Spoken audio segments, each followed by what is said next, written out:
Welcome everybody. My name's Soraya Lawrence and I'll be chairing tonight. A couple of us have got flu, so apologies in advance. I've also got apologies from Will McMahon, and I can just see somebody else is coming in. Just to remind everybody, this is recording live to Facebook, so just so that you know, if you have any need to turn your cameras off or anything like that. I want to introduce Chris Strafford, who is speaking tonight on defending democratic rights in the face of increasing authoritarianism from the government, and to answer the question, or at least address the question of whether things would be any better under a Starmer-led government, with the anti-strike laws, limitations, increasing limitations on protests, freedom of speech, and so on, and quite concerning times. So welcome, Chris. Chris will have 15 minutes to introduce, and then we welcome contributions, questions from the floor. I'd like to welcome everybody, particularly those who are attending their first meeting of talking about socialism from Marx's point of view. And if you want to speak, if you can raise your electronic hand, which is under the section reactions, or if you don't know how to do that, just raise your physical hand and we'll get you in to speak. And what we do is we initially just have people speaking for no more than 3 minutes, so that everybody gets a chance to talk, but there'll be plenty of time. Okay, well, Chris, fire away. Thank you. Evening, comrades. In defense of democracy. So I want to start by thinking about a line written by the late Mark Fisher when he was discussing the film Children of Men, which I think would be an uneasy watch for those of us in Britain today, as we drift a little bit closer to dystopia. Mark wrote 15 years ago that ultra-authoritarianism and capital are by no means incompatible. Internment camps and franchise coffee bars coexist. I think if we look at British society today, where we are putting refugees, people fleeing war, persecution, all manner of horrors that capitalism has inflicted onto prison barges or into former military bases, or just onto the streets, we can see that what Mark was talking about and what that film suggests is a possible future that the capitalist class is dragging Britain towards. And we've seen a number of attacks recently. I think, to start with, most recent one, there is obviously the attack on our trade unions and the attack on the right to strike. We already have some of the most draconian trade union legislation anywhere in the Western world. It's very difficult for local unions to win ballots, and it requires a great deal of energy and resources that can still end up being struck down.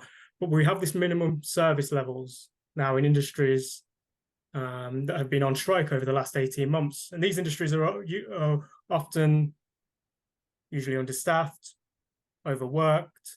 So therefore, there's some kind of a sick joke going on from the capitalist class and Tory governments at the moment, where you're saying imposing minimum service levels on nurses, for example, yet wards, are run on skeleton crews and people working extra hours and the rest of it. And this is precisely because it's a response to those workers, on the railways, in healthcare, who have scared the capitalist class a little bit by going on strike and beginning to show some of the power that we hold as a class. We've seen attacks on the freedom of speech, most clearly recently with the movements against the attack on Gaza, against the war in Gaza. We should note that comrades of Socialist Appeal were arrested for raising a slogan in defense of the Palestinian people and for a mass movement of the Palestinian people to overthrow the occupation and the oppression which they suffer. And they were, named and shamed on the internet by the Metropolitan Police, and ended up having to go into police station to talk it out with officers and what have you. And then we have the attempts by the former Home Secretary and parts of the Tory party to ban these protests outright, to declare them as hate marches, and to decide that those on the Palestine marches are hateful people who are anti-Semitic and the rest of it, and that is all lapped up by the pliant media. So any attempt to offer an alternative view and what have you is shunned and what have you. We've also seen the attacks on the right to protest. We've seen this with the climate protesters and, whatever our thoughts on their tactics or what have you, freedom of assembly, freedom of association, and what have you are principles we uphold. We have judges handing down sentences for, protesters scaling bridges. Take, for example, Morgan Troland and Marcus Decker, both given 2.5 years for scaling the Queen Elizabeth II bridge. 2.5 years, no one was hurt, no property was even damaged. It was simply an inconvenience to the police and what have you. We could put that alongside the attack on even the protests, the attack on the right to protest the coronation. This was a protest I went on. Even Republic, which is a polite liberal outfit, asking for an elected head of state to organise a protest, and they police used their powers, their discretionary powers, to essentially bundle the organisers of that demonstration into back of police vans and to keep them away from the coronation till it was all done and dusted. The king didn't even have a good day. He didn't even get to see his big aeroplanes or anything. He has a miserable day, so they didn't even save the king from having a miserable day that time. So what is behind this? Is it that the capitalist class are so confident, so secure that they can get away with this, that they don't need to offer these democratic rights anymore? Or is it that the working class, the majority in society, has begun to move? And with that, the capitalist class sees their rents, their profits under threat.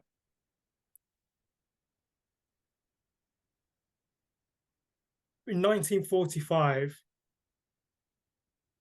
the British ruling class reached for reform to deal with a rising working class. The soldiery that had been on campaign for years were coming home.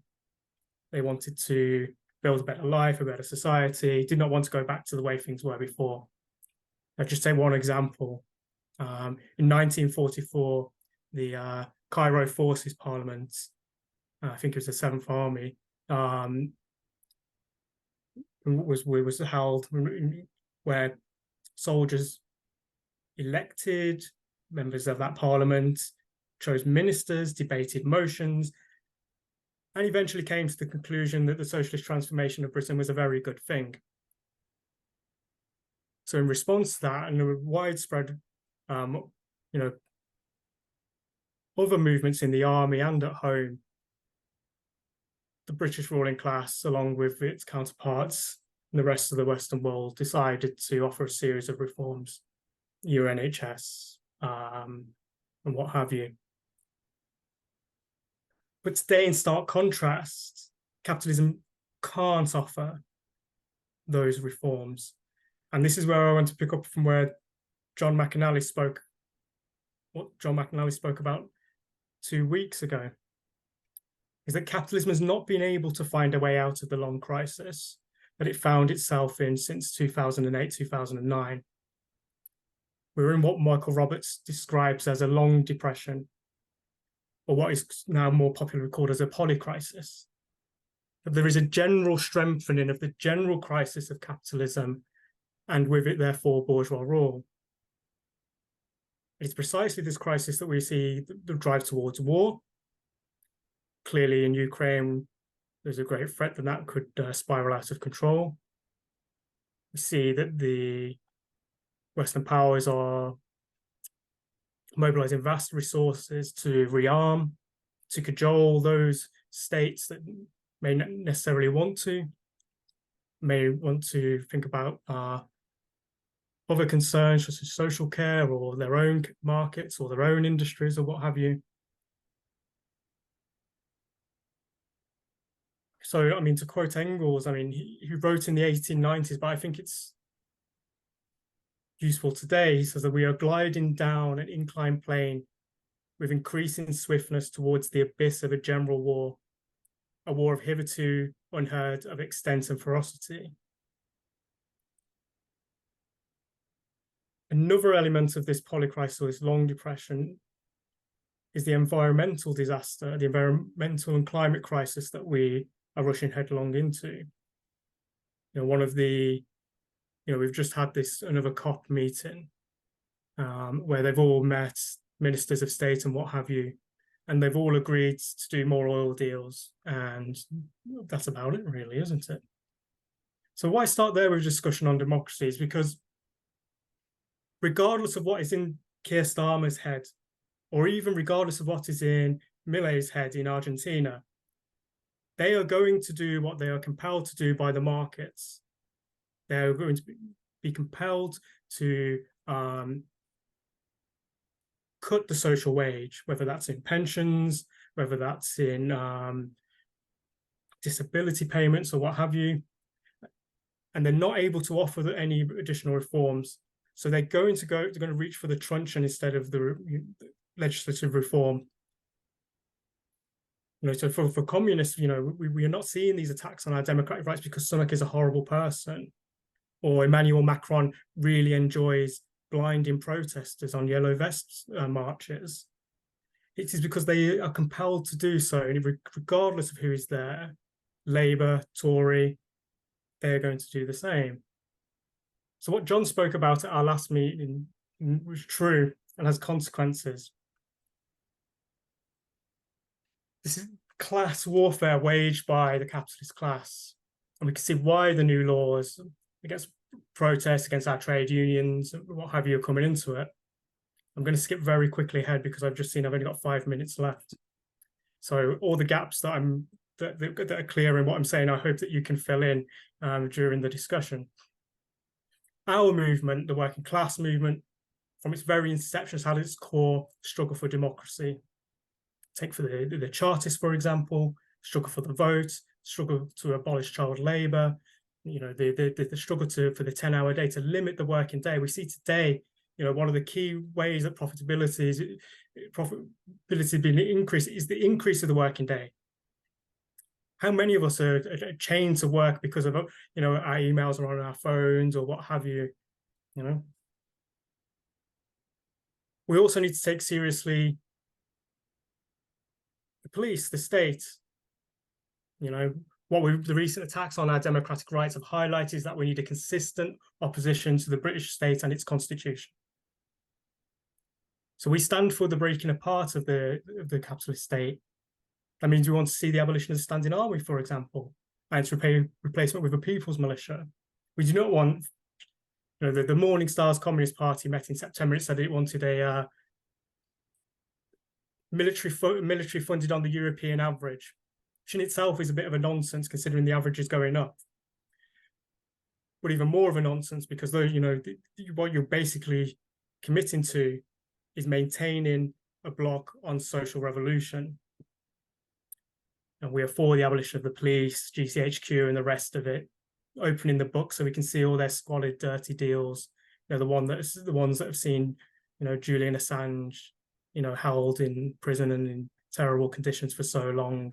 The dirty deals that they've done with dictators like Erdogan and Sisi. So they'll be on display for all of us.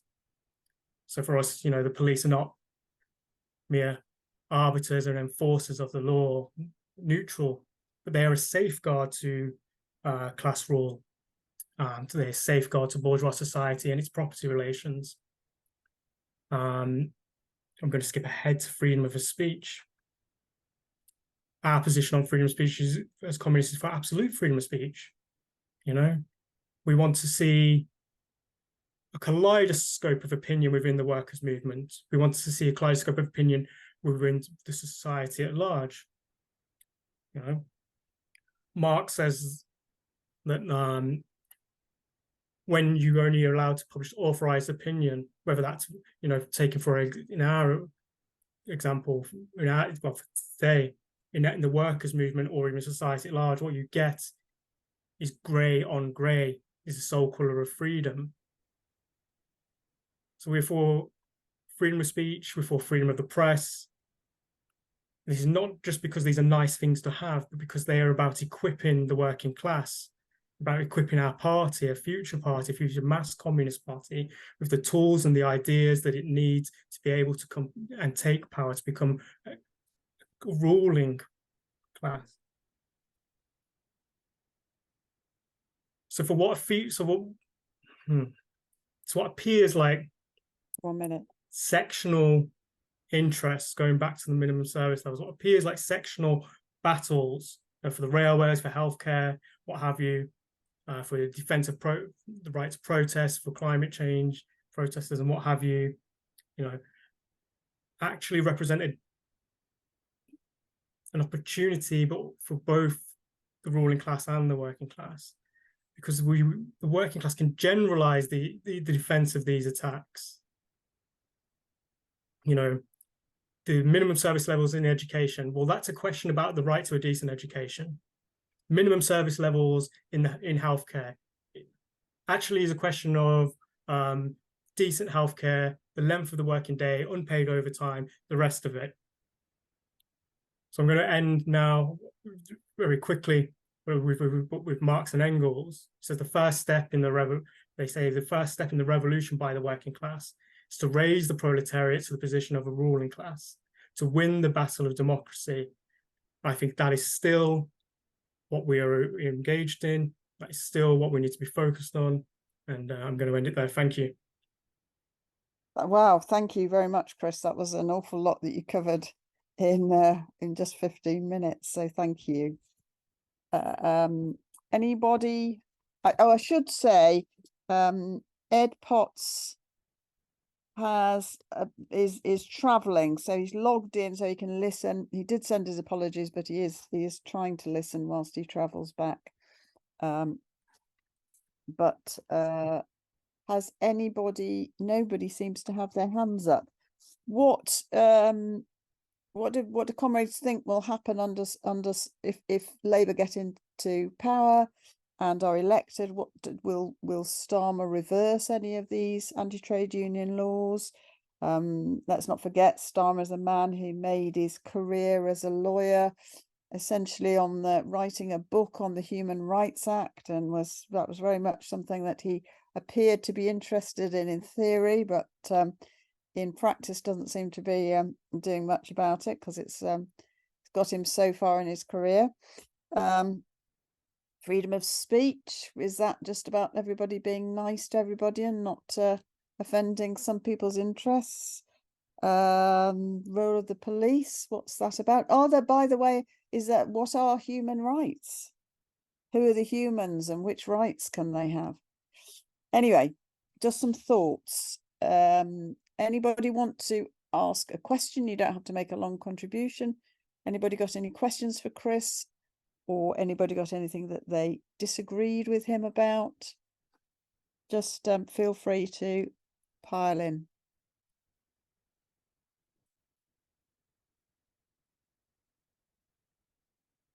And as I said, if you don't know how to put your hand up, your electronic hand, just put your physical hand up.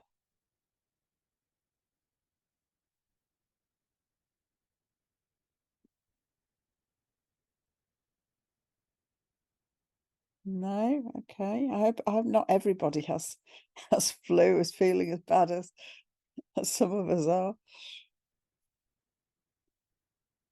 Kate, yeah. Remember to unmute yourself. Fire away. Can't hear you. Can you unmute yourself, Kate? Great. I done it. Yeah, you've done it. Thank you. Yeah, sorry, I couldn't find the electronic hand. I thought I Don't found worry. it and I couldn't. But anyway, yeah, all I want to say is that my experience of Tony Blair is that a lot of people looked, it seems very similar to me, but even worse what's happening now. And a lot of people looked to Labour then, who had a massive landslide, I seem to remember, to change things and to represent the interests of ordinary people. And at that point, I was very ill with ME, chronic fatigue syndrome. And it was when the attacks on people on benefits were brought in by the Tories, and the first sort of prototype of this test you had to take was called the all-work test then, which was really about denying benefits to everybody. And they also attacked people who were unemployed, in inverted commas, and needed support. And I sort of organised a campaign with some other people who were disabled. And we tried to do a national campaign on it and get support with the unions. And we tried talking to Labour MPs. The only person who really took us seriously was Jeremy Corbyn. We went to see someone called Donald Dewar, who died. He's dead now. I think he was the Minister for Social Security. And he said, as resources allow. And that's what they all said. And then they said that they would have to keep to the Tory spending measures. And I just thought, because I was quite naive then, I thought because there was a campaign group of left MPs and there was a bit of a movement against us, that we could reverse it. And it was just worse. And I'm talking about it from personal knowledge because it hit me personally. And then, of course, a lot of other things happened as well, like the Iraq War, attacks on people and detaining the Middle Eastern people as terrorists and stuff. So I just remember it so vividly. And it was such a betrayal. But I know some people look back on the Blair years and say they did good things, but I think the good things they did were very superficial. So I have absolutely no hope of this Starmer government of doing anything better or reversing any of these awful laws. But I know some people will argue that you should vote Labour and still think that there will be some kind of revolt or revolution within the Labour Party of people who are angry about that. So that's all I've got to say. And I'm just really talking about my own piece of history. Thank you very much, Kate. Well, I think everybody always talks from their own. We are our experiences, aren't we? So yeah, I'm grateful for that contribution. Before I call Nick in, who's got his hand up, I'd just like to read some comments on the chat. Is it Yara Handala or Jara? Given Wes Streeting's weekend comment on the NHS, come every winter NHS admin start begging for money, they'll be writing gag orders into the contract of every state employee. So I'll ask people to consider that, comrades.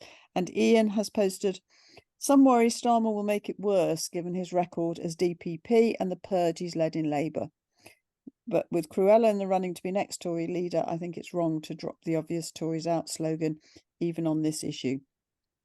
To be honest, between those two, it's a game of Russian roulette with our freedoms. Only hope at the moment is campaigning from below. Okay, and then there's a bit of a chat, so I won't read the whole of that because it's between Yara and Ian, who I've already read out. Okay, Nick. Comrade Chair, thank you. Thanks very much to Chris for a thought-provoking introduction. And it's very difficult to know which of the points to come in on. So I'm just going to be a bit of a scattergun to try and provoke some more discussion. First of all, I just want to start by the title of the discussion, Defending Democratic Rights. Pretty much everything that we do as a class at the moment is defensive. I can't think of a struggle, maybe somebody will correct me, I can't think of a struggle in the UK, or for that matter internationally, that is an attempt by the working class to gain something rather than prevent something from being taken away from them. But I think it's that's important. I'm saying that just for context. The next thing is that every single democratic right that we have, which is now in a sense taken for granted, although it is now being undermined and perhaps won't be taken for granted for much longer. Everything like the right to vote through to the right to organize and the right to protest and the so-called right to free speech, all of those so-called rights have been won through mass struggle against the desire of the ruling class, against the interests of the ruling class, who have always at every single stage attempted to thwart that movement, to prevent those rights being obtained. And you can look at the history of the vote being won, the history of protest. You can go back to the Tolpuddle martyrs on the right to strike, which is obviously relevant to the minimum service levels and how to fight that, right through to Peterloo and people being murdered by the saber wielding yeomanry in Manchester, you know, for the right to protest. You know, working class people have laid down their lives in the past to obtain the democratic rights that we now enjoy. The next thing I want to say is, as Marxists, as socialists, we advocate the society that Chris was beginning to touch on, which would supersede capitalism and capitalist democracy, or the limited democracy that we have under capitalism. The democracy that we have in the UK is not really a democracy. If you consider a democracy whereby everybody has equal power, equal ability to control things in society, it clearly is not a democracy. If you can buy through your millions. Nick, can you wind up? Well, there's a few points hopefully to provoke some other people. I'll come back later maybe if I can. Thank you. Thanks very much. Right, anybody else? Julie. Unmute. Yes, I've done it. Thank you. I can't put the video on because I'm knitting, which is Don't not a worry. very revolutionary socialist thing to be seen doing, so I'm not going to be seen doing it. I just wanted to say thank you, Chris. That was I did come in late, admittedly, but what I heard was really good. I just want to refer back to what somebody mentioned about the Labour Party.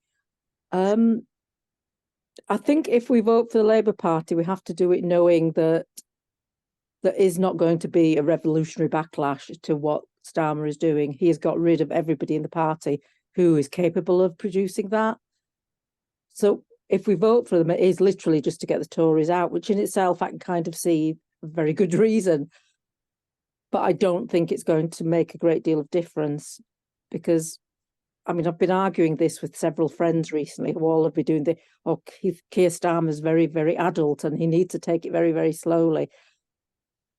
He's very unemotional, and it's like, well, yeah, of course he is, because none of it affects him. He's, as long as he's in power, he doesn't care. That was in the side. Yeah,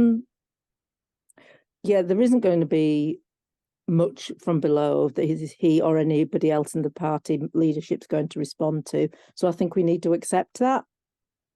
And what we do needs to be separate to that to some extent. I personally can't vote Labour, partly because I've got an arsehole MP who I have no intention of putting back into Parliament and being responsible for. Partly because with my personal history of the party, I can't bring myself to vote for them at all.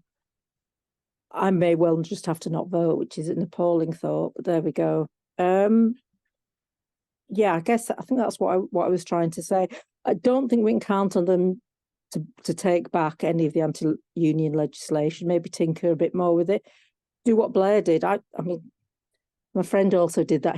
He's not Tony Blair, you know, and it's like, well, actually, he is fairly like that because I wouldn't allow him to be anything else.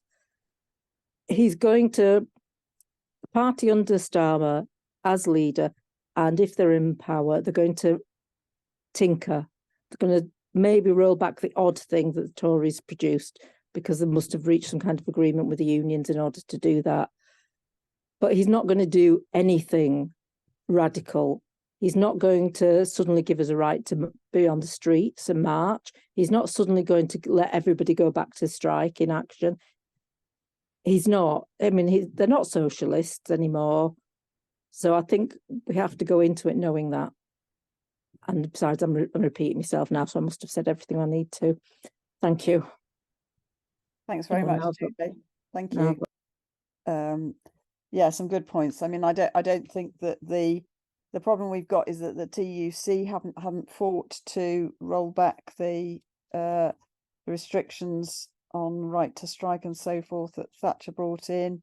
Blair government brought in the beginning of the privatisation of the NHS, and I think that Starmer will just in government would just carry that through. I've got two hands up now, so I've got Ed followed by John. So Ed first. Yeah, well, thanks very much, Soraya and comrades, and my apologies to Chris for joining late. But I was able to catch most of it, and I thought it was really interesting and really grounded in the challenges that are facing our movement at the moment. I wanted to raise some points and for Chris to respond to, really, about democratic rights and how that sits with democratic engagement, because there was a report which I've only read a news summary of, but it seems there's been a report released by the IPPR, which is a sort of leftish social democratic think tank, which, according to the article I read earlier today, suggests that turnout in elections, there is now a huge disparity between better off socioeconomic groups, however that's defined, and worse off ones, whereas back in the 1960s, I think it said, there was very little such disparity. So basically, rich people or better off people are turning out to vote, and worse off people are not, increasingly. And I think that raises some important questions for us, because I don't think there's a straight line between people failing to exercise their right to vote in the way that some people often imagine. You know, they talk about how the right to vote was won through struggle, and so if you don't use it, then you're somehow sort of failing the memory of your ancestors, or the memory of the movement, that kind of thing. I don't think there's a straight line between that and the rights that we've won disappearing through lack of use. But I think it does raise some important questions for us about what it is that we're asking people in the working class movement and those who we are aiming to recruit into the working class movement, what it is we're actually asking them to do when we talk about defending democratic rights that we want them to have, so the right to protest, the right to vote, all of these sorts of things, and what the beginnings of a strategy for defending those rights actually looks like. Obviously, making repressive anti-trade union laws or voter ID laws or things like that unworkable, however we choose to do that, through protest or through non-compliance, that might be one part of it. But what's in the back of my mind is that there has to be presumably some consideration of the idea of encouraging engagement and encouraging a positive use of those democratic rights. So a positive use of the right to vote, the right to go on strike, the right to protest, and that has to be part of the equation. It can't be simply defending things in the abstract. So I'd be keen to hear what Chris and others think about that. Okay, well, what I'll do is I'll call John in, and then thanks, Ed. I'll call John in, and then I'll call Chris back to answer a few of those points. Before I do call John in, I just want to read some things from the chat. Kirsty, they've not been socialist for years since Tony Blair. We still have more austerity cuts. And then Ian says, talking about Starmer, he's not Tony Blair, he's worse. Blair made more hopeful campaign promises than Starmer ever did. even though they were lies, and he only became a crazed warmonger in office. Starmer hasn't waited to become Prime Minister for that. And then I've got a question from Yara. What conception of free speech does Chris and others have? For example, is it unlimited or forbidden if it incites certain harms, perhaps other than violence? And in a post-capitalist society, do people advocate forgive me, I'm changing his or her words. Do peeps advocate a change, perhaps forbidding certain kinds of political and other civil organisation? Just some thoughts. Okay, so bear those in mind. And I'll call John in. Thanks, John. If you can unmute.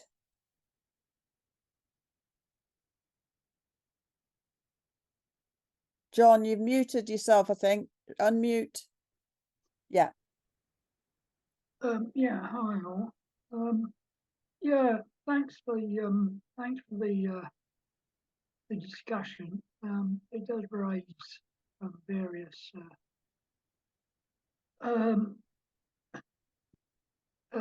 well, questions as to strategy of how the working class are going to be able to have a strategy which builds on the movement, the labour movement with the trade unions and so on. I think Starmer is worse. Well, I don't think there's any point in comparing them really, because I mean Blair got into power at a time of neoliberalism, and the economy suited what he was doing. And the PFIs, I mean, although they invested a lot of money in education, in the NHS, it was always, PFIs.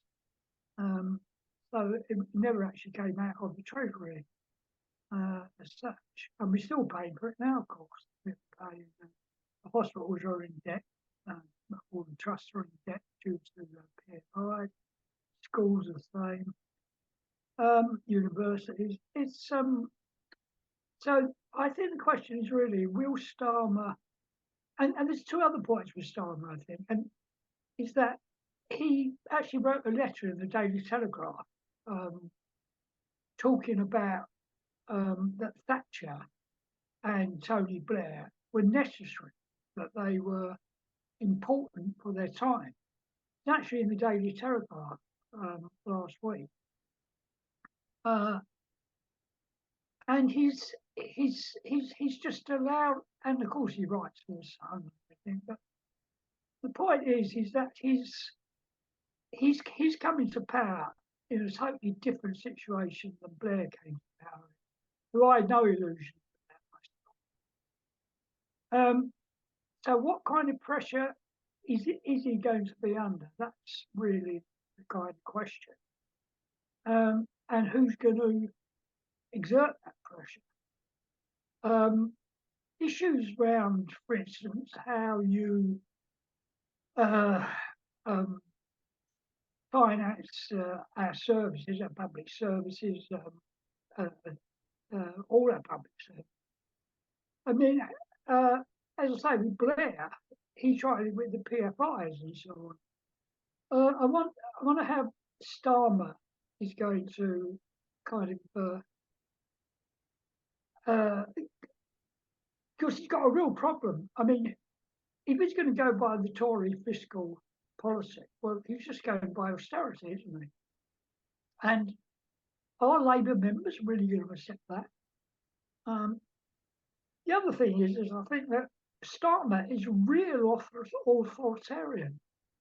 I think he may, fall on his sword at some point, because, I mean, even with Jeremy Corbyn, he actually created the president with Jeremy Corbyn by not giving him back the whip, not the first time, the second time, when they had the NEC Can you bring your conclusions? Yeah. Yeah.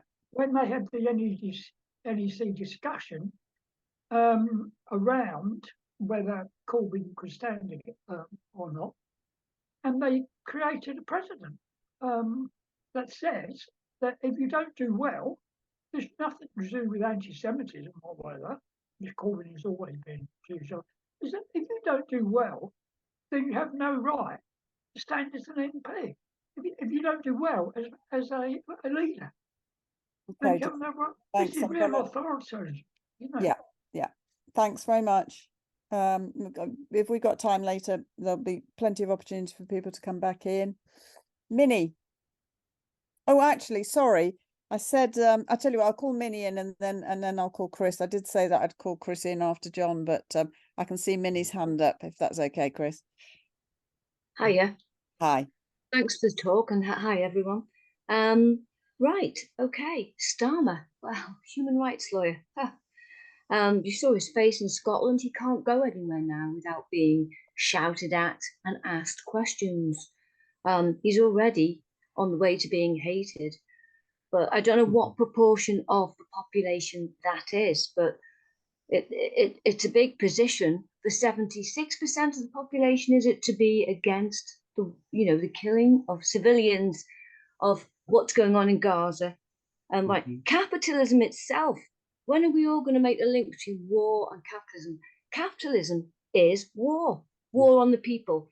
Capitalism is imperialist, and we are all being colonized. We've all been colonized by capitalism. And one thing I didn't agree with Chris Stafford is raise us to the position of the ruling class. I don't want to be the ruling class. I want to be in common with all the other people. I do not want to be like this ruling class. I don't even want that said in words. Raise us to the position of the ruling class. It's not a case of us being a ruling class. We'll all work together and live together, and we'll all have everything in common. It will be socialism, communism. We won't be a ruling class. Right. This authoritarianism, they're a load of creeps, and it surely is creeping. Bank accounts, while they stash their money offshore, and by the way, I don't believe that capitalism can't stand on its own feet, they're getting richer. They're getting richer and richer and richer and taking more money off us via hiking prices, you name it. They can look in people's bank accounts now. They have classed pensions as a benefit now. Anyone in receipt of a state pension, they can look in your bank account. They already can for benefits, I think. Monopoly capitalism, as Marx and Engels said, we've got it with platform capitalism. Some call it tech feudalism. So it's like the Monopoly board. They've won. They've won this stinking game of war on the people. We need to make lists of how and how many and why they're killing us. We need a minimum maximum program, and we need the ruling class to be under threat and then gone. Yeah, there's a rumor. I mean, I'm not a conspiracy theorist, but there's a rumor that they're going to stage a cyber attack. I mean, we know that they stage so many things, and that the internet's not going to be available for a few days. Ooh, they're going to take cash offers. We don't enjoy democracy. We don't. It's a two-party system. We don't have any democracy, and the left doesn't talk enough about poverty, crime. Crime. That I'll have to end there. Yes, my 3 minutes up. Yes. All right, thanks. Okay, thanks, Minnie. All right, Chris, I'll call you in to try and. Okay. Yeah. Okay. Thanks, comrades, and thanks for questions, contributions. I would try and deal with them, as many of them as I can. And Jara asked, what kind of free speech are we for? I think as communists, we are for unlimited free speech. Even for people like little Tommy Robinson. He, was arrested at, the protest of the great and the good a couple of weeks ago, whilst eating a croissant and drinking a coffee.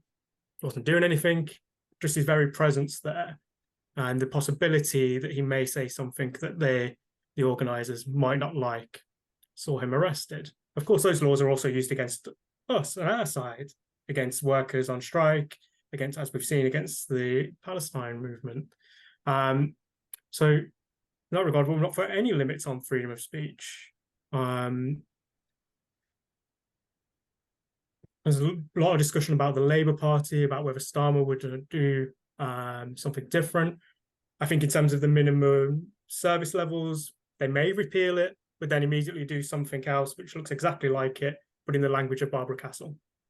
I think that is the most probable outcome that we would receive from a Labour government, because the minimum the need for the capitalist class to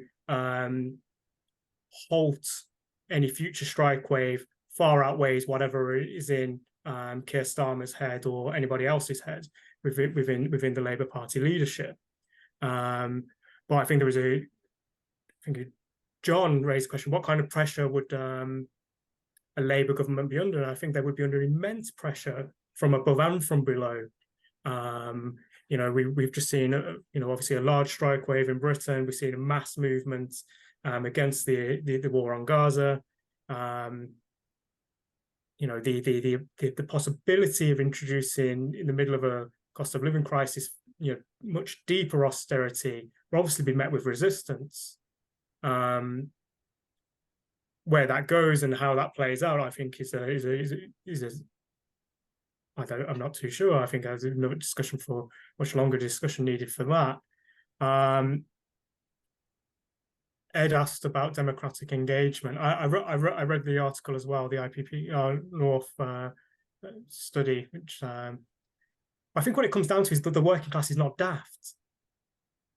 The working class is not stupid. I think that's I think what it comes down to is that, like, when you're consistently presented with a political choice at the ballot box that means no change, you stop going, you stop engaging with that. When the working class movement has retreated and has been reduced, as it has done over the last 30 years, your union meetings where you would have been encouraged to go and vote, or you may have even taken part in electoral activity, is not a common experience anymore amongst the working class. So what is needed is obviously to rejuvenate that working class culture, to rejuvenate our working class organisations, and of course, I know comrades probably tired of me saying about the need for a communist party, an actual mass communist party, communist party that stands candidates, candidates that the working class know and the working class actually think worth voting for. Because what we're going to get, and comrades have touched on this, lots of people are going to vote for Labour because they're not the Tories. That's, after 13 years, this is absolutely understandable that is the position of millions of people in Britain, millions of trade unionists and what have you. But I mean, the problem that really needs to be addressed is, why is there no alternative to the Labour Party? Why is there no alternative to the state loyal parties? And this is where we come back to the democratic, the struggle for democracy. What we have with the Labour Party is a state loyal party, so it will continue, to carry out those authoritarian measures, to increase the discretionary powers of the police, and what have you. We need a party that challenges all of that. It challenges the British Constitution, challenges how the police have been given vast powers to stop protests, to silence people's speech and what have you. That is the elephant in the room, I think, in all of the discussions when we're in working class and we're in left meetings, is the fact that we do not have a party of our own, that we do not have that party of extreme opposition. I just want to, Minnie asked about to not be a ruling class. I sympathise with that position, but my understanding would be that the working class must come to power as a ruling class in order to carry out the necessary revolutionary changes in society so that class as a whole would then be abolished, would then cease to exist. So we would have to take power as a class in order to abolish class society. I think I will leave it there. Thanks. Okay, thanks for that. I've got Nick's hand. Nick. Okay, so I think this is a really fascinating discussion, and one that we need to break down into more discrete subjects and then come back to discuss it all together again. But this question of democracy, two different sides of it I want to try to, or was trying to get to earlier. One is, as Chris said, is the working class, and in the Communist Manifesto, Marx and Engels set out the working class must win the battle for democracy. And everything that the working class has done has been to try to win more democratic rights in order, because the working class is extremely practical. It wants democratic rights because it wants the ability to have a say in how they live their lives, even under a system whereby everything is controlled by the bosses. But if we didn't have MPs, and MPs that at one stage might have represented the interests of the trade unions and the working class, we wouldn't have had the 10-hour day, the 8-hour day, we wouldn't have had bank holidays, we wouldn't have had legislation through Parliament. So democracy, or democratic rights within capitalism, that is bourgeois democracy, is extremely important. And I just take issue perhaps with Minnie here, when Minnie says we don't live under any sort of democracy. I know it's easy, a lot of people say it, but of course I don't think it's right. You only need to look at, say, Russia now under Putin, or Saudi Arabia. You only need to watch the 3-part series that's on BBC iPlayer, Berlin 1933, to realize what we have, which may not be adequate or sufficient compared to what a real dictatorship would be like. No right to trade unions, no right to march, no right to say anything, no right to practice your religion of choice. And so we do have a certain space, and he's coming on Ed's point. The reason why democracy is so important is because we as socialists need to have the public arena to be able to advocate our ideas. And those ideas are to overthrow the very society that is exploiting us. So that's the limited democracy. And so I would prefer for these discussions, we say defending, but also extending democracy. And that's where I think that last point of Chris comes in, extending democracy. Because for me, you can't really have democracy, full democracy, unless you have common ownership of the means of production. How can you have equal power, an equal say in how things are done, if one person owns a factory that decides whether 1 million people work or don't, and all you have is your vote? Thanks. There, I've run out of time. Yeah. John, you want to come in?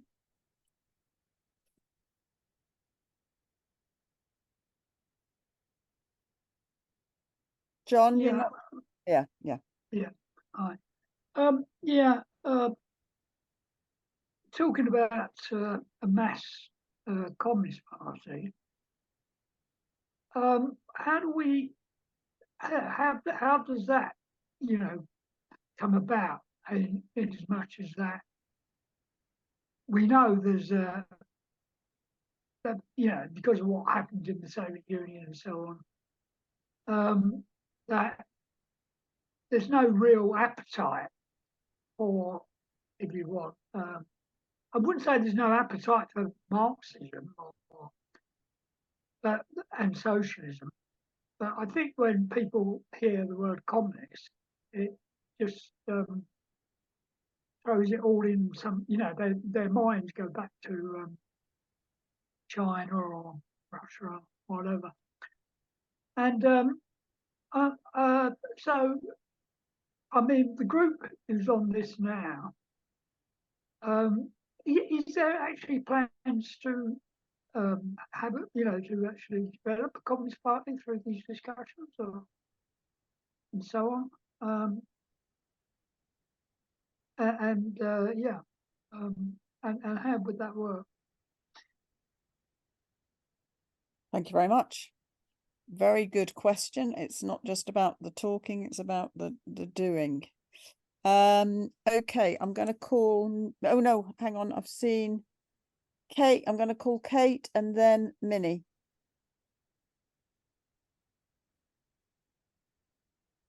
Have I unmuted?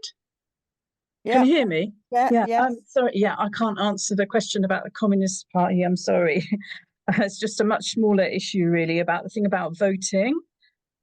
Just from my perspective, I understood why, when we had potential of a Corbyn government, that we called on young people and other sort of disparate people to register to vote. I understood that because I think that something fresh had happened and there was a possibility of a move towards socialism. I know it was a kind of reformist start, but it was completely different from what we'd had.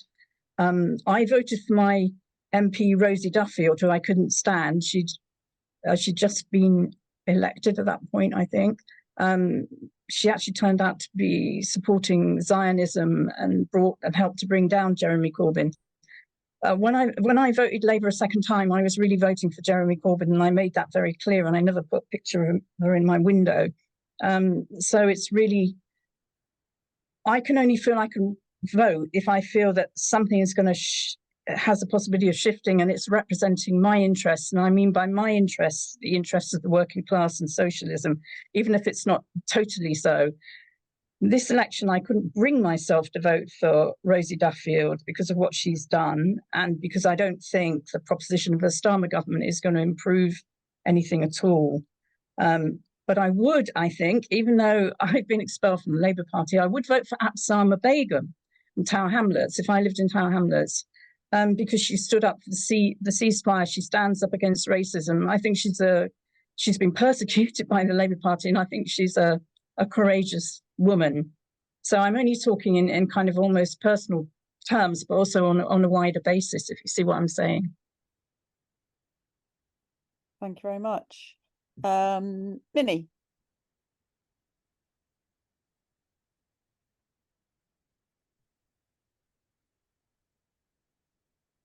Hi, it's Graham, and then I'd like to come in if Graham, it's no one else that hasn't spoken first. Graham. Okay, I'll try to keep it short. I mean, I don't agree with this idea that we live in a democracy, because if we live in a democracy, then we have equal access to the media to be able to put a case across. If you're arguing a point, you should have equal access to the masses to make your point. We don't. We are closed down. The media is controlled and owned by the rich, and they make sure that only their message gets across. We see all kinds of lies being put out with not, I mean, about Gaza, for instance, what's put out on the media doesn't really tell people what is going on and what's happening there. So the idea that we live in a democracy, I don't think we're going to do it by democratic means. In the end, it comes down to force. Okay, I'll hand over to Minnie. Thank you. Is there anyone else who hasn't spoken who needs to speak before Don't me? worry, don't worry, Minnie. I'm keeping an eye open on that. Don't worry. Yeah. I just want to say, why isn't the left strong, and why isn't it, from what I can see, the left is just sniping each other. You all got the email. Have a read of those links. Fucking fascinating. Excuse my language. For example, the people could decide now that we need a people's militia. We could have a people's militia up and running now. If we don't Mhm. like something, we go down and we tell them, and there'll be lots of us. And then we get them out. Mhm. That's start building. They will make us illegal, etc. We're already illegal. Let's face it. We're criminalised. This session's about the criminalisation of the working class, the authoritarian class. I know that we will come to power, but it will be the people in power. It won't be a stinking ruling class in power. It's not working at the ballot box. We already run everything. We run everything. We are everything, and we run everything. We have so much power. And bailiffs could have nothing on us. We need to build. We need to build enough, and they need to be under threat and then gone. This stinking, rotten, corrupt corpse of a ruling capitalist class, and it's everywhere, all over the world. And we're going to have to work with so many people that, a lot of people on the left and higher up in the left, if you want to call it, I see a kind of hierarchy, sort of up there talking about books and all the time. I'm talking about the past and Russia and all this, while people can't put food on their table and are on their knees. It's absolutely, I'll do a bleep there. Bleep. Thank you. Thanks, Minnie. Well, I think, sorry. I'm just going to make a few points myself. Well, so no other hands up as well. Okay. So I don't, just to take up some of the things that Minnie's raised, I don't think that we could have a people's militia now, because, and this leads to John's question and the question of a party. I think there's nothing automatic about the working class taking power, sadly, because otherwise we'd be there already. I think that we do not run everything. We should, and we have the power. I agree with that. But the working class, for many reasons, is not conscious of its power. And that's really what is in the hands, what plays into the hands of the ruling class, that with all the issue of who controls the media, who controls the means of communication, that people are educated, the working class is educated from the very outset that in fact you have to go through certain processes and you can't do this and you can't do that, and there's being fed a daily meal of misinformation, that in fact that and you don't have the counterposing weight of what should be a different message from the elected leaders of the so-called leaders of the working class, the trade union leaders, and the Labour Party in this country, leaders of the Labour Party, and indeed the MPs, because they don't counterpose that argument at all, except in very rare circumstances. And even Starmer, I say even Starmer. Starmer's a reformist, probably quite a decent social reformist, but doesn't see the need to change society completely and get rid of capitalism. All those things we are fighting against for the ruling class, for the working class to realise the power that it does have when it moves. And so those are the things that we need to combat, and that's why we do need a party, and we do need an organised force of the working class to combat that the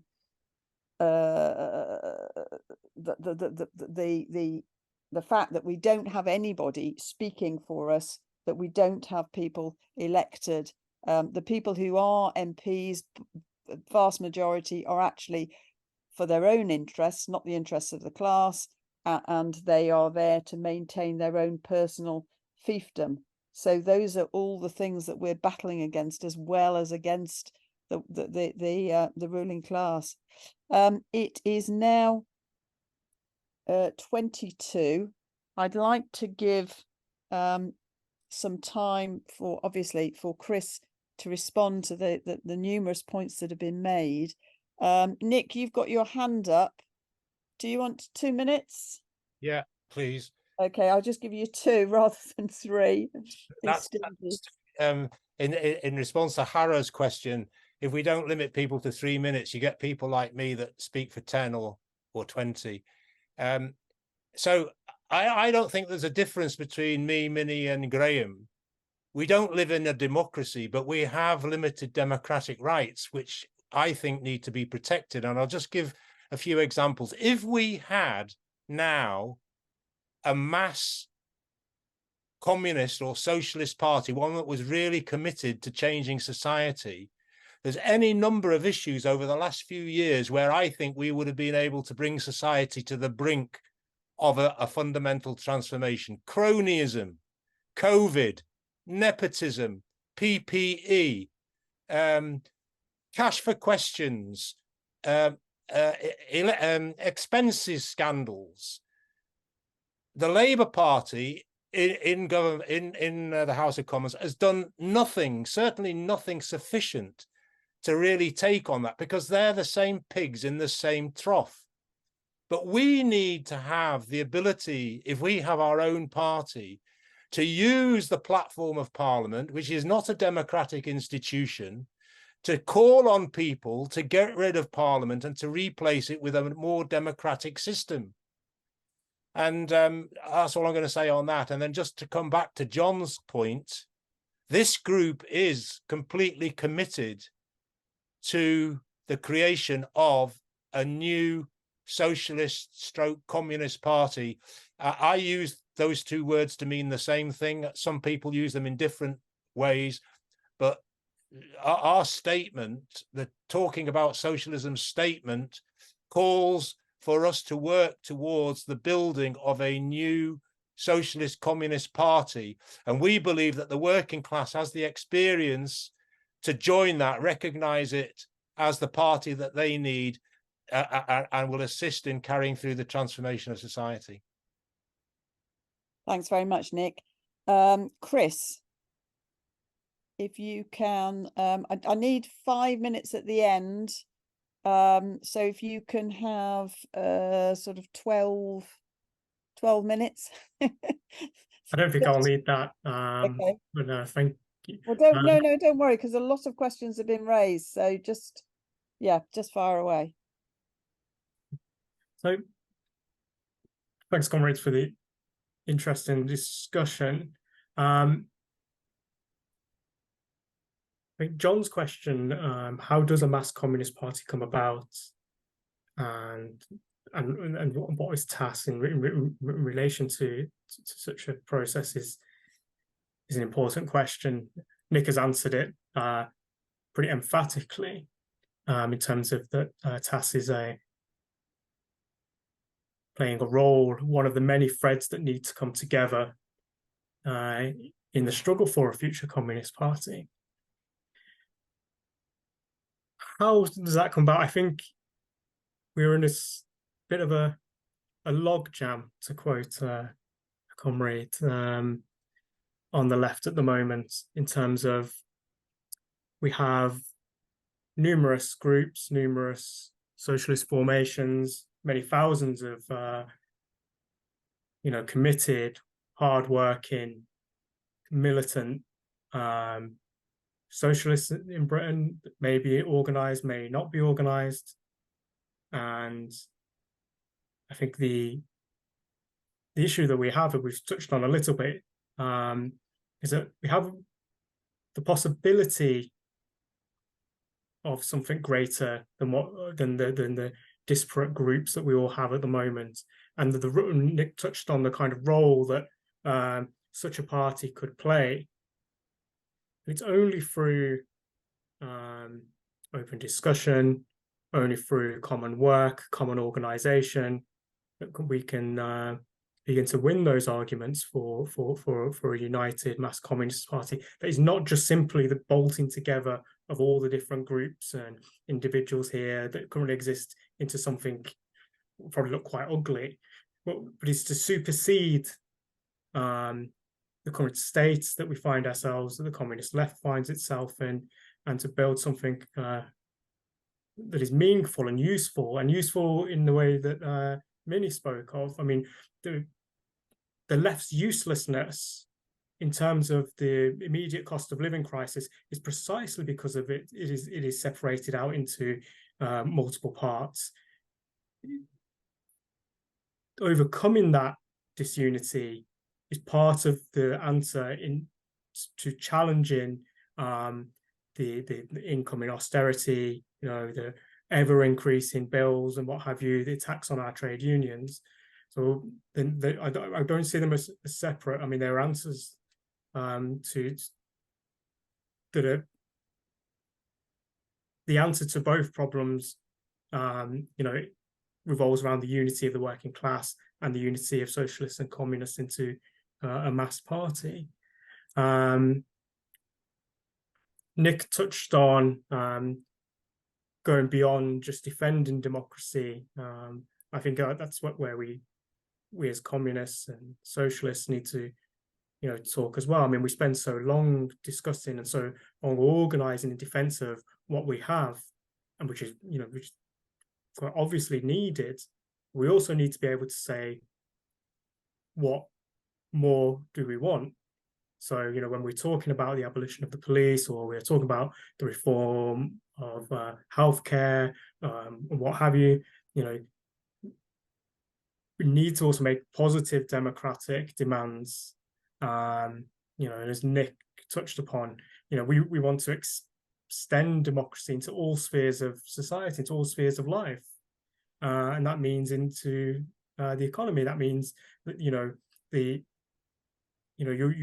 workplace is not run at the whims of a tyrant or of shareholders, but it's actually run by you. That is the democratic challenge that communism poses to capitalist rule. In terms of, we've talked a little bit about whether the working class can raise itself to the position of a ruling class in the steps to abolish class altogether. I think that's only possible. That's only possible if the working class, if its organizations begin to fight purposefully. And that requires all the things that we've talked about today in terms of freedom of speech, freedom of press, freedom of assembly. Yes, we need them to open the box. We want to know exactly what the British state has been up to. We want to know exactly what these leaders of industry have been up to. We want to, when they say they can't afford to pay steel workers in Wales or whatever, so they're closing and sacking them or whatever. We want to see the insides of that. We want to see what is the justification for that. But more than that, who is creating, what is that steel being created for? Who gets to drive production in those industries? Should it be for the profit in search of profit, or should it be put at the hands of the majority? So there's another democratic question. We can see the interesting thing when peace was possibly about to break out in Ukraine. We saw all the shares of the steel companies and the arms companies starting to take a little dip. Luckily for them, the war carried on its horrendous fashion that it continues to this day. But that poses a question again, doesn't it? What if we ran those industries democratically? If the workers within those plants who created these horrible weapons of destruction, and all these drones and bullets and armaments and the rest of it, what happens if we turned all of that and democratically planned that into something socially useful? I know this was a bit long ago now. One time we were talking about turning arms industries into creating iron lungs and all that kind of things. I think we can do much better than that today. But that's the kind of thing that we, need to be thinking about when we talk about democracy. So Graham and Minnie, in saying that we don't live in a democracy, I mean, in the sense, we don't live in a genuine democracy. We have partial democratic gains in Britain. yeah, Julie's put in the chat, swords into plowshares. Yeah, absolutely. That's exactly what we would do under a democratic plan. But maybe we would go for, I don't know, PlayStations instead of plowshares in 2023. But what I think we need to focus on is that all of these questions in terms of these democratic rights and what have you, is that wherever the working class comes into battle, whether it's with the capitalists or with the state, those questions get raised. And we, in terms of Starmer and what have you, what we spoke about, it doesn't matter if it's Starmer in government, it doesn't matter if it's Sunak in government. Whoever's in government, the capitalist class is going to compel them. The markets will compel them. We saw this with Truss in a fashion where as soon as she attempted to book the orthodoxy even slightly, she was gone. And, and we on the left should say openly that was an absolutely anti-democratic move for the markets to remove a prime minister, however much we dislike her ourselves. So I'm going to end on basically the struggle for democracy is the basis from which the working class can not only learn about where its own power, actually come to power and to change the whole of society. Thank you very much, Chris. That was, and thank you everybody who contributed to the discussion, whether it be in the chat or by speaking. It's such a vast discussion that brings us back, as all discussions do, really, to the absolute need for a communist stroke socialist party to represent the interests of the working class. And I don't mean electorally, I mean in the real sense of changing society. So we've just got a bit of time left before we finish the meeting, and this is the last meeting of the set of programs that we've got before the new year, when we will have a new program of discussions. I'd ask everybody to sign up for that, and I'd just like to call Nick in to speak about something that we've posted recently on the site, on the TAS website. Nick, you need to unmute yourself. Schoolboy error. Thank you. Yes, thank you, Soraya. First of all, it's the end of the year, and I'd like to welcome or thank rather everybody who's come along to I think we've had 21 sessions this year since we launched them back in April, I think it was, which is pretty good going, and it's good to see so many people come back week after week. I take it that means people enjoy the discussions and get something out of it. In the new year, we'll be launching a new program of discussions, and we want feedback or input into the topics that we discuss. And we're talking about sending out a questionnaire to see how we can improve the discussions that we have at the moment. And we're also looking to take TAS on the road, so to speak. We're looking to have face-to-face meetings in selected towns and cities. And if you think that you could get yourself and a few local comrades or friends or family and want one of us to come up and talk to your group, then let us know, because that's what we want to do. And we think we can make a lot more progress and a lot more, get a lot further by meeting in the flesh and having discussion other than over Zoom. And then I just want to finish by referring to something that Minnie picked up on. We sent out, I think yesterday, we sent out yesterday a bulletin, so you will all have got it, to bring to your attention some exchanges that there have been between talking about socialism, and that's the sort of us and the people that organise the meetings, and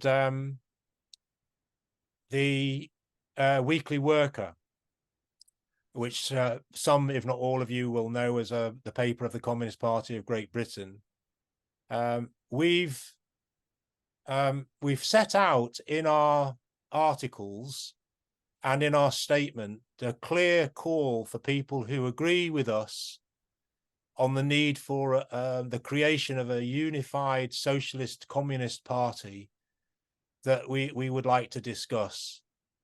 And if you read the material that we sent out yesterday, you'll have seen that instead of engaging positively with our call, we've rather laughably been taken to task about it. And I'm just going to read out two things because this refers to you. Jack Conrad of the Weekly Worker, he writes this: the appeal of talking about socialism is to the disappointed, the demoralized, the hurt, even the downright cynical, more of a trauma recovery group than a serious organization of communists then. So he's referring to you and to us. And then they had an aggregate, a members aggregate, which they reported about in the paper. And this is what they wrote about the discussion on us. We have little time for recent do your own thing initiatives, such as Nick Rack's and Will McMahon's Talking About Socialism project, the broad parties, fronts past, present and future, the freelance gadflies and the little army of the lost and lonely. Again, they're not just referring to me and Will, but to you.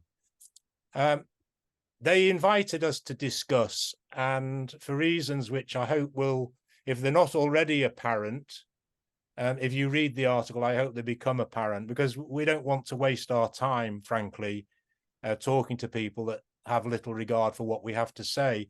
We think it's much more important for us to find others like you who do want a new party, not just another Labour left or Jeremy Corbyn left Labour Party, but a proper socialist communist party, one that actually sets on its banner the need to change society, get rid of capitalism, get rid of exploitation, get rid of the profit system, and create a society where we all have equal power, democratic control over the means of production, and democratically plan production for need, not for profit. So if you know of people who think like you, who think like that, get them in touch with us. And in the new year, bring them to the Zoom meetings or tell us where you live and we'll come up to your place. We'll come up to your town, your city, and we'll initiate those discussions. We think that there are thousands of people like us, but at the moment they're atomized in their front rooms, shouting at the television, shouting at Starmer, not knowing what to do about it. We need to get those people together. We need to find a way to the young people. We need a way to bring all of those people together to create the embryo of that new party. With that, I'm going to pass you back to Soraya, but I thank you all once again, and I look forward to seeing you in the new year. Thanks, Nick. Well, yeah, we're interested in engaging with anybody who wants unity on that base, on our on the basis of the need to change society, but we aren't interested in trading insults. I don't think that that's constructive in any shape or form. I'd like to thank everybody who attended again, those who've been attending regularly, those who have come to their first meeting. Thank you very much, everybody, for coming. Thank you very much for expressing your views, be it on the chat or in speech, and look forward to, and thank you very much, Chris, for the introduction. Some people who joined us have had to leave, so I'll thank them in their absence, and look forward to seeing you all in the new year. Hope you have a happy holiday period. Hope you get a holiday, and that you are allowed in some way to have a rest before you have to go back to work in the new year. So all the best, everybody. Take care, comrades.